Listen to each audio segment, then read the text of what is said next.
नमस्कार साथियों।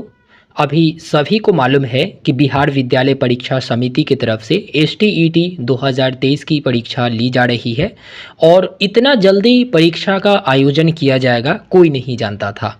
कौन जानता था कि 2 तारीख तक परीक्षा की फॉर्म डालने को बोला जाएगा और 4 तारीख से एग्ज़ाम शुरू हो जाएगा। अब इसमें उत्तीर्णांक किस तरह से है उस पर नज़र डालेंगे और नॉर्मलाइजेशन के बारे में बात करेंगे कि काफ़ी सारे डर बना हुआ है कि नॉर्मलाइजेशन में कितना नंबर घटेंगे, किस तरह से घटेंगे, बढ़ेंगे और किस तरह से नॉर्मलाइजेशन किया जाएगा। देखिए, इसमें पेपर 1 और पेपर 2 के बारे में बात करें तो सामान्य कोटि यानी जनरल वर्ग के लिए 50% अंक चाहिए होता है, जो कि 150 नंबर का एग्ज़ाम है। अब इसमें से 50% अंक यानी कि आपको 75 नंबर चाहिए होता है उत्तीर्णांक, उत्तीर्ण होने के लिए।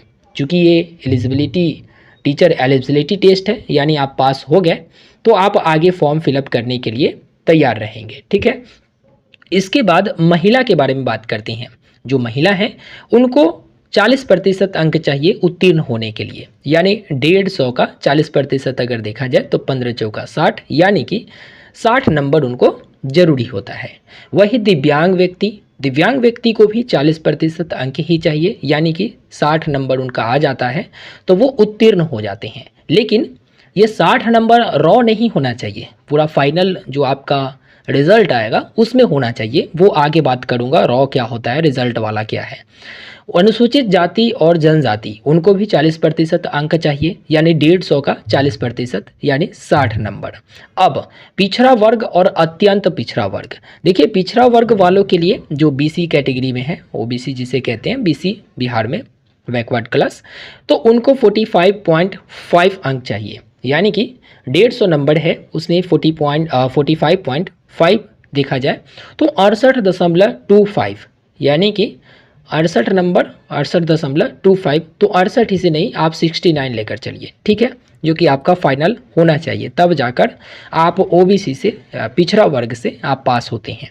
अत्यंत पिछड़ा वर्ग के लिए 42.5 चाहिए, यानी 150 नंबर का क्वेश्चन है, मतलब एग्ज़ाम है। ठीक है, इसमें से 42.5% अगर निकालते हैं तो 63.75, राइट। तो ये उत्तीर्णांक हुआ, इतना आ जाता है। जो भी कैटेगरी है, कोटि है, इसमें इसके अंतर्गत तो आप पास होते हैं। अब बात आता है यहाँ पर, देखो नॉर्मलाइजेशन कैसे किया जाएगा। तो चूंकि इन्होंने मेंशन करा है कि कंप्यूटर बेस्ड टेस्ट है, यानी कि सीबीटी किया जा रहा। चूंकि इसमें अभ्यर्थी जो है ज़्यादा संख्या में होंगे, इसलिए एक से अधिक पालियों या तिथि में एग्ज़ाम लिया जाएगा। अब सभी का तो सेट जो क्वेश्चन का रहेगा वो एक जैसा रहिएगा नहीं, किसी का आसान हो सकता है तो किसी का कठिन क्वेश्चन उसमें कुछ हो सकते हैं, ऐसा कहा गया है। ठीक है, अब इसीलिए ना नॉर्मलाइजेशन विधि अपनाया जाएगा। नॉर्मलाइजेशन विधि एक ऐसा विधि होता है जो सेट किया जाता है। प्रश्न का जो सेट रहता है कठिन ज़्यादा रहता है, उसमें नॉर्मलाइजेशन में थोड़ी सी आपको नंबर बढ़ने को मिल सकते हैं, और जिसका आसान होता है तो वो कठिन वाले सेट के अपेक्षा आसान वाला का थोड़ा सा नॉर्मलाइजेशन में घटने की उम्मीद रहता है।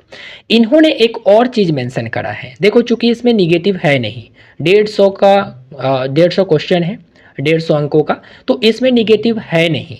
लेकिन इन्होंने एक और बात कहा है कि अगर 150 में ज़्यादा आप मारते हो निगेटिव, ठीक है, चूँकि निगेटिव तो है नहीं, लेकिन ज़्यादा क्वेश्चन अगर निगेटिव में रहता है आपका, तो नॉर्मलाइजेशन से आपका स्कोर कम जाएगा। जी हाँ, इन्होंने मेंशन करा है, जिसे आप पढ़ लेंगे यहाँ पर। क ख ग घ ये पूरा यहाँ पर दिया गया है, तो घ में आप देखेंगे, यद्यपि कि परीक्षा में गलत उत्तर हेतु निगेटिव मार्किंग का प्रावधान नहीं है, किंतु नॉर्मलाइजेशन की प्रक्रिया में अपेक्षाकृत अधिक प्रश्नों के गलत उत्तर दिए जाने की स्थिति में नॉर्मलाइजेशन स्कोर में ऋणात्मक प्रभाव आ सकते हैं। इन्होंने यह भी मेंशन किया है कि मान लो आपने 150 में 150 ठोक के आया, जिसमें से 76 नंबर आपका आ गया, 76 क्वेश्चन सही है, लेकिन नॉर्मलाइजेशन के बाद अगर नंबर घट जाते हैं, जैसे सामान्य वर्ग के हैं, सामान्य श्रेणी, तो इस स्थिति में 76 अगर आपका रॉ स्कोर है, मतलब आप आते हो, मिलाते हो, देखते हो कि मेरा 76 सही है, 76 नंबर आ रहा, तो रॉ स्कोर हुआ वो। लेकिन जो नॉर्मलाइजेशन के बाद होगा वो आपका रिजल्ट होगा। ठीक है, जो आपका एक बार पेपर में आ जाएगा रिजल्ट कि इतना इतना नंबर आया, उसे ही आप मेन मानकर चलेंगे, रॉ स्कोर को आप मेन नहीं मानेंगे। इन्होंने लिखा है कि रॉ स्कोर अगर 76 आ रहा है और नॉर्मलाइजेशन के प्रक्रिया के बाद अगर 74.90 नंबर आता है तो 75 से कम है और जनरल वालों के लिए 75 चाहिए। तो उस स्थिति में अभ्यर्थी का रिजल्ट अनुत्तीर्ण घोषित होगा। एक बार फिर से आप देख लीजिए कि अगर आपका मान लो कि 60 नंबर चाहिए या फिर 75 नंबर चाहिए, आपने यहाँ पर लगा के आया कि चलो 75 चाहिए, 77 सही है मेरा, 77 रॉ स्कोर आ रहा है मेरा, 60 वाले कह रहे हैं मेरा 65 आ रहा है, ठीक है मानकर चलते हैं। हालांकि इतना उतार चढ़ाव 65 से 60 होना ये मुझे नहीं लगता, लेकिन क्या पता आगे। तो मान लो कि 60 वाले कह रहे हैं कि 65 मेरा आ रहा है, 65 सही है, मैं निकल चुका हूँ क्योंकि मुझे 60 ही चाहिए था। 75 वाले कह रहे हैं मेरा 77 आ रहा है, 75 ही चाहिए, 2 नंबर ऐसे ही ज़्यादा है। लेकिन वो रॉ स्कोर में 2 नंबर ज़्यादा है तो आप ज़्यादा खुश मत होइए, क्योंकि नॉर्मलाइजेशन सिस्टम से अगर आपका नंबर घटते हैं और 75 से नीचे आते हैं जनरल वाले का, चाहे वो कितना भी हो, अगर 74.90 हो, 95 हो, यानी 75 से नीचे है तो वो अनुत्तीर्ण माना जाएगा, उत्तीर्ण नहीं माना जाएगा। उसी प्रकार से जिसको 60 नंबर चाहिए, अगर 60 से नीचे आ रहा है जो फाइनल जो दिया जाएगा स्कोर, उसमें तो वो अनुत्तीर्ण माना जाएगा, उत्तीर्ण नहीं माना जाएगा। इन्होंने यह भी बखूबी मेंशन कर दिया है कि देखो नॉर्मलाइजेशन सिस्टम अभी तक हम लोग सुनते आ रहे थे कि भाई सेट के अकॉर्डिंग, मतलब कठिन अगर प्रश्न मिले हैं तो उसमें नंबर बढ़ने की संभावना होती है, ठीक है, और यदि इजी मिले हैं तो उसमें अगर घटेंगे नहीं तो उतना ही रह जाएगा। लेकिन एक चीज़ इन्होंने मेंशन कर दिया है कि अगर ज़्यादा आपका निगेटिव जा रहा है, ठीक है, तो उस स्थिति में नॉर्मलाइजेशन में आपका घटेगा नंबर, ठीक है। निगेटिव मार्किंग तो नहीं है, लेकिन ज़्यादा आपने निगेटिव दिया है, कूद काट कर आप पास हो रहे हो, तो उस स्थिति में घटेगा, ये इन्होंने मेंशन कर दिया है। तो भाई पहले आपको खुश मत होना है कि मेरा रॉ में इतना स्कोर आ रहा है, इतना मैंने क्वेश्चन सही किया है। वो नॉर्मलाइजेशन जो अंतिम आपका रिजल्ट आएगा वही डिसाइड करेगा कि नॉर्मलाइजेशन में आपका घटा है, बढ़ा है, आप उत्तीर्ण हो या अनुत्तीर्ण हो। तो यहाँ पर एक एक चीज़ मैंने क्लियर किया है और आप लोगों को समझ में आ गया होगा। तो फिलहाल वीडियो को लाइक कर दीजिएगा, अपने साथी दोस्तों तक भी शेयर करना चाहे ज़रूर कीजिएगा, ताकि वो भी मतलब अपने प्रश्न को मिलाकर खुश ना हो ज़्यादा।